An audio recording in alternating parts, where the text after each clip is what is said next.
You are 41 years old. You own a single pharmacy on Calle Federalismo in Guadalajara. Not a chain, not a franchise, just yours.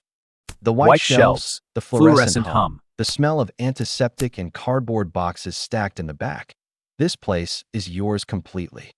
You inherited it from your father, who inherited the space from a hardware store owner who moved to Monterrey in 1987. 3 generations of honest commerce. You went to Universidad de Guadalajara. You got your pharmacist license on a Tuesday. You hung it on the wall yourself. You have 4 employees. You know their birthdays. You pay taxes. You sleep fine. That is who you are. That is who you are on a Tuesday in March when your phone rings and your primary distributor, Pharmaceuticals del Pacifico, tells you the contract is terminated, effective immediately. No explanation given. You stand there holding the receiver. The dial tone sounds like something important ending. You spend 3 days calling every registered pharmaceutical distributor in Jalisco. Some don't answer. Some tell you their allocation lists are full. One woman laughs, not cruelly, just a short exhale like you've said something naive. You call a colleague who owns a pharmacy in Zapopan. He tells you quietly that Pharmaceuticals del Pacifico sold their distribution routes 6 weeks ago. He doesn't say to whom. He changes the subject to his daughter's quinceañera. On the 4th day, 2 men come to your shop. They are polite. They wear clean shirts. One of them carries a portfolio like a real sales representative, which he probably was at some point. The company they represent is called Distributor Medica Occidental. You have never heard of it. They offer you antibiotics, antihistamines, controlled analgesics, insulin, everything you need. Better margins than Pharmaceuticals ever offered. They also mention, almost as an afterthought, that deliveries come with private security. Armed. For your protection, they say. You tell them you need to think. They leave a business card. The number is a cell phone. No address on the card. You research Distributor Medica Occidental for 2 hours. There is a registration with COFEPRIS, the Federal Commission for the Protection Against Sanitary Risks. The paperwork is legitimate. The tax ID checks out. There is a warehouse address in Tlaquepaque. Everything looks correct the way things look correct when someone very careful made them look correct. You know, on some level, what you are looking at. Jalisco, CJNG. The stories that circulate in the back channels of every business owner in this state. The pharmaceutical front companies, the extortion dressed up as distribution, the way the Cartel Jalisco Nueva Generation moves through legitimate commerce like ink through water. But you have payroll in 6 days. You have a diabetic customer who comes every 2 weeks for her insulin. You have an old man on Calle Reforma who needs his blood pressure medication or he will stroke out before summer. You call the number on the card. You say yes. The first delivery arrives Thursday morning. 3 men, 1 truck, 1 armed guard standing near the cab, not hiding what he carries. The product is real, licensed, properly labeled, properly cold stored. You check everything. You sign the invoice. You pay the amount listed. The transaction is, on paper, completely ordinary. You tell yourself it is ordinary. You tell yourself a lot of things in March. By May, you have stopped telling yourself anything. You simply open the shop at 7, sort the pills, serve the customers, and log the invoices. The margins are genuinely better. You are not losing money. You are, technically, making more. This detail sits in your chest like a stone you've learned to breathe around. What you learn, over weeks, from pieces of conversations you were never meant to put together, the precursor chemicals. That is the core of it. CJNG doesn't just sell drugs. They manufacture them, at scale, in clandestine labs scattered across Jalisco and Michoacan. Methamphetamine, fentanyl.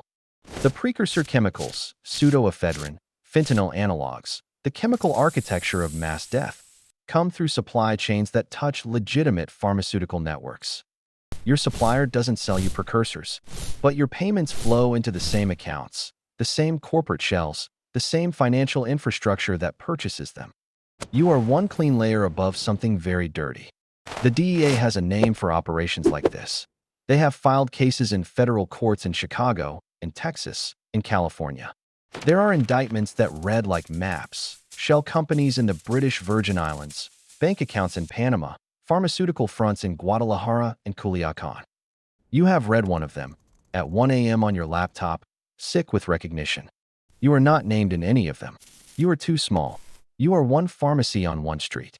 You are not a target. You are a tool. In July, you try to find another supplier. You make quiet inquiries. An old colleague from university connects you to a distributor based in Aguascalientes. Regional, small, legitimate in a way that feels like relief. You have 3 conversations with them. You're almost ready to sign. Then one morning you arrive at the pharmacy and the back stockroom door is standing open. Nothing is taken. Nothing is vandalized. The shelves are untouched. But on your desk, there is a piece of paper with your home address written on it. Your street. Your house number. And below that, your mother's address in Zapopan. That is all. No signature. No thread in words. Just the addresses. You call the Aguascalientes distributor and tell them you've changed your mind. The man on the phone is silent for 2 seconds. Then he says he understands. He sounds like he actually does. September. You have a dinner with a woman you've been seeing for 4 months. A teacher. She talks about her students. A boy who is having a hard year. A girl who wants to be an engineer. She asks what's wrong. You tell her work is stressful. She asks if you want to talk about it. You look at her face across the table. The restaurant is called La Fonda de la Noche. There are paper flowers on the wall. Someone is playing guitar badly and beautifully in the corner. And you understand, in that moment, that you cannot share this table with her honestly. You tell her you're tired. You pay the bill.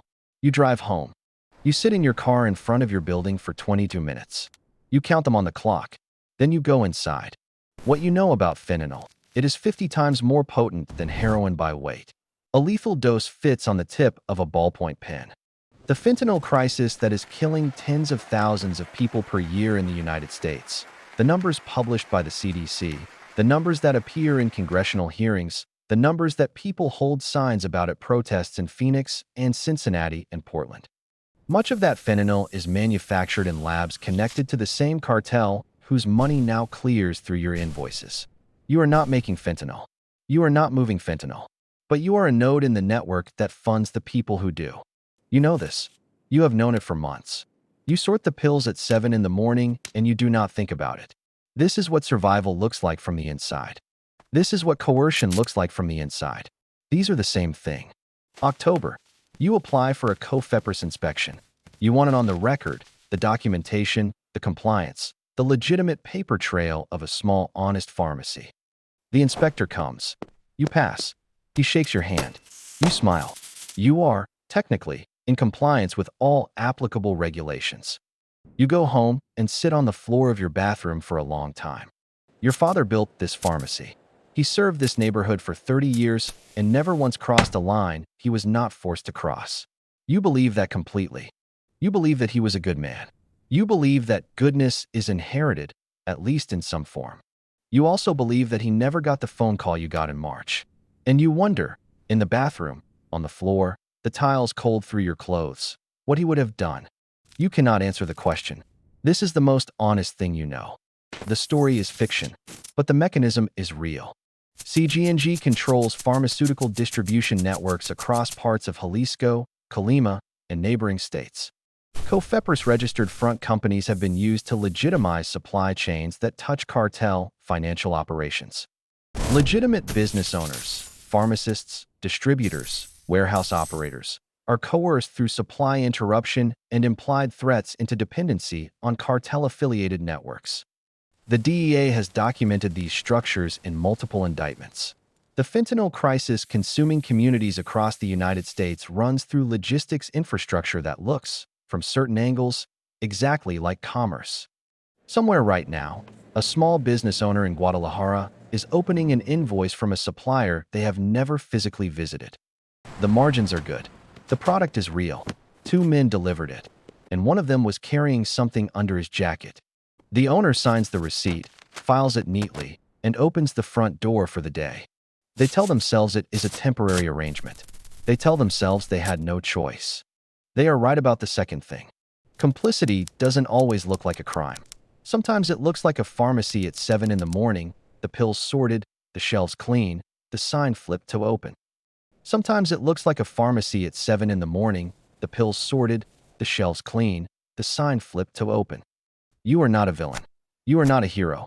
You're a pharmacist on Calle Federalismo who answered a phone call in March. The network does not need your evil. It only needs your compliance. And compliance, under coercion, is not a moral failure. It is a survival calculation.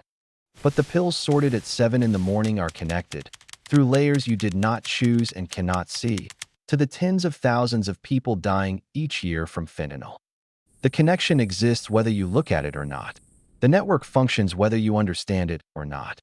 This is the architecture of modern criminal enterprise, not dungeons and violence alone, but invoices, compliance certificates, and ordinary commerce. Every legitimate business that gets absorbed into these networks adds one more layer of cover, one more degree of separation between the cartel and its product. The pharmacist on Calle Federalismo is not the story. The pharmacist is the mechanism by which the story stays hidden. Understanding this is not about assigning blame to people who had no real choice. It is about seeing the system clearly enough to dismantle it. The sign says open. The shelves are clean. Somewhere, the pills are being sorted. And the network hums on.